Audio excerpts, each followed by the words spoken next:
let's see what he's got first of all. Let's see what we got going on this Ableton project he sent me using the collect all and save function and then zipping the folder up.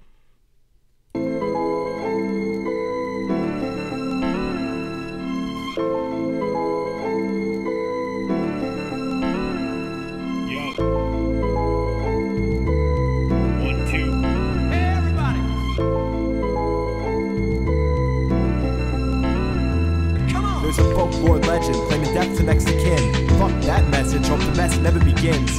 Quote the raven, never once again. Kick that bird about the window that he's in. It's a shocker to my core, never once before. Took the time to figure out the source of the ominous glow. A halo surrounding, hide behind the flows, otherwise I'd be drowning. Alright, you get the idea there. Now, one thing that he already knew right away, he said, "Do you think there's too much reverb on this?" Yes. Yeah, I think the vocals probably do have a really heavy reverb going on in it. You know, although there is like kind of an ambient vibe to the rest of the track, they do sound like they're in kind of a different place. But, you know, I'm just going to open this guy up and do what I would normally do to just try and get the track situated. There are a lot of kind of little best practices. The first thing I noticed jumping in, like if I were the one who produced and arranged this, like I would probably know by heart what all these tracks were. But the ones that aren't labeled, I coming into it now have no idea. So, and you know, even if it's a track I made, I come back to it a week later, a month later, I don't know what track is what. So let's just start by labeling everything. Like let's put in some locators. This is the start. This is the end, it looks like. You know, I'm going to be moving the loop selector all around to loop different parts of it, so this will help me go back to what that is. And I don't even always have the start on one sometimes when I'm playing around, because I'll have different intro ideas I'm playing with. And I'm also going to put a locator where the first verse starts. 1, 2. Hey, everybody!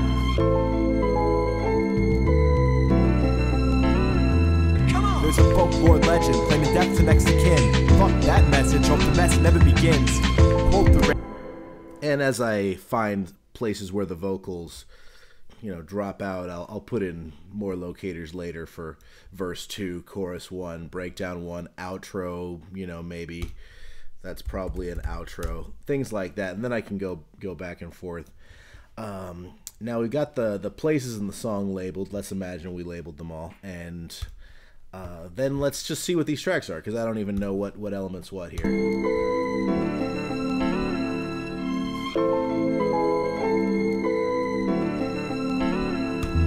There's a folklore legend. So that's got a lot of elements, actually. It's kind of the main sample source there. I'll just say strings. Guitars are strings too, I guess, but it's got some strings in it. It's ambient samples. Now let's see what this guy is.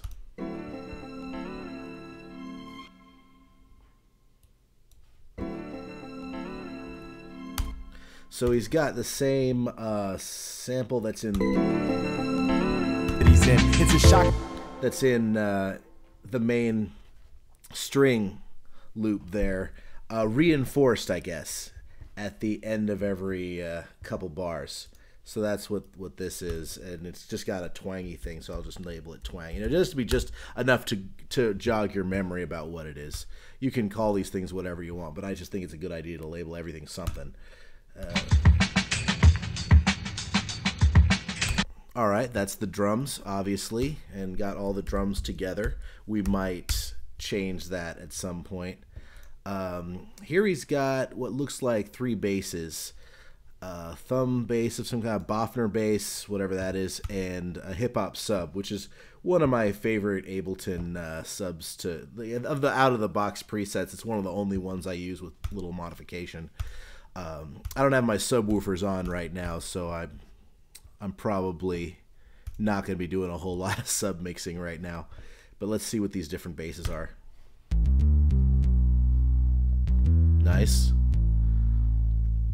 Here's the sub. Bofner.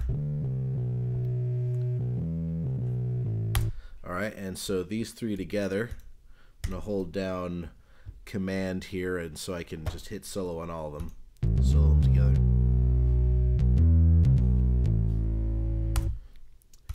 Kind of interesting effect they all create together. That's could be done with that probably.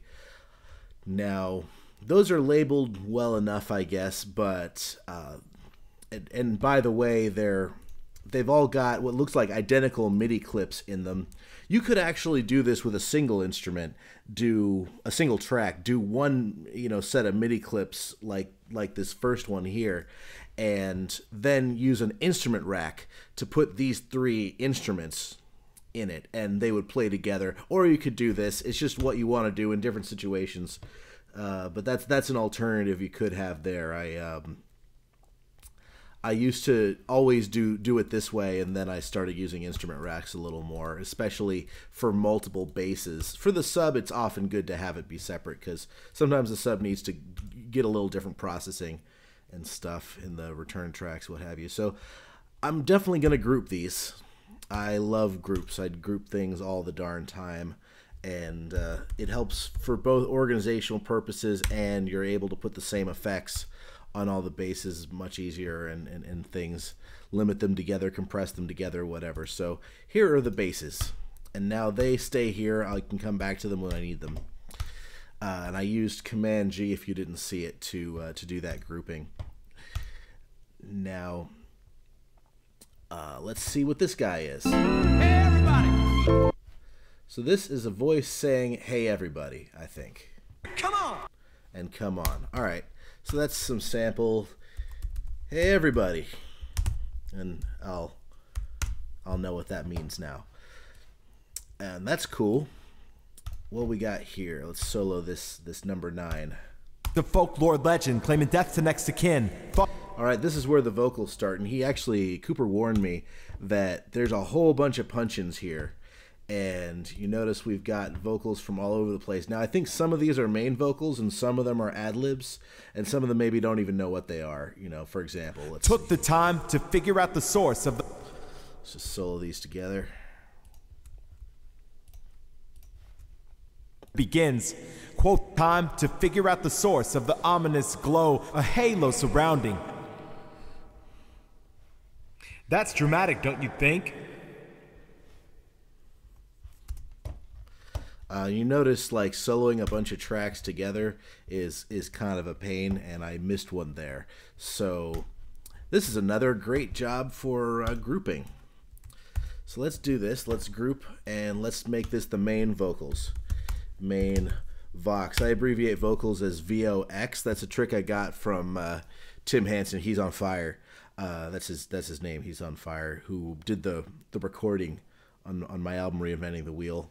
He always labels every vocals Vox, so sounds good. That's probably something people have been doing for decades, but that's where I got it from. Now, notice this is main Vox, so the what might not be main Vox is ad-libs. And if you don't know what I mean by an ad-lib or a backup vocal, it's any vocal that's not the main thing being said, that there's usually only one copy of at one time in the track. So you notice he's talking over himself here. We've got the same thing being said twice. So some sort of ad-lib or backup is going on there, for instance. That's dramatic, don't you think? No, I think it was a pretty normal way to say it. I don't think I was being dramatic. Is that even a different recording? That's dramatic, don't you think? That's dramatic, don't you think? Ah, one of them's talking on the phone, and there's another like intro thing here. Yo.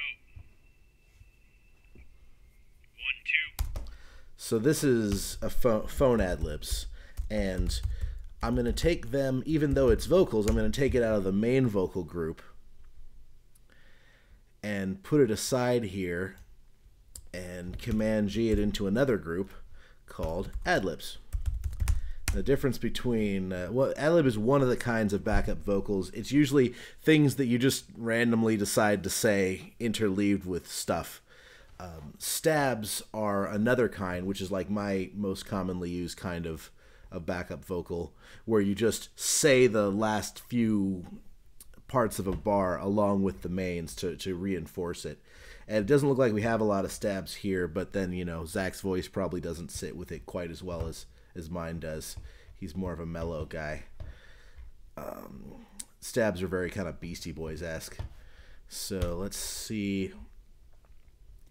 And I might notice later that some of these are also ad-libs and have to move them. But the point is, we've got all of the vocals and all together here in this main vocal group.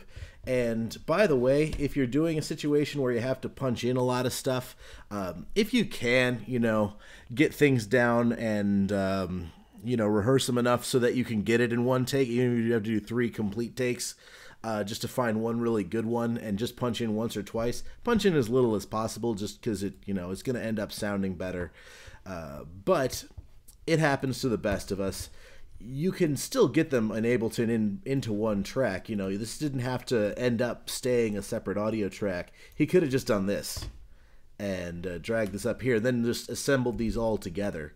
As long as they don't overlap, you can, you know, drag as many of these together as you want. Now, another thing that he warned me about is all these little vocal tracks have their own separate effects line on them in Reverb, which is because, I guess, he wasn't using group buses. You know, because you can throw effects on this guy, on Mainvox, and they'll go on everything in here. But he's got these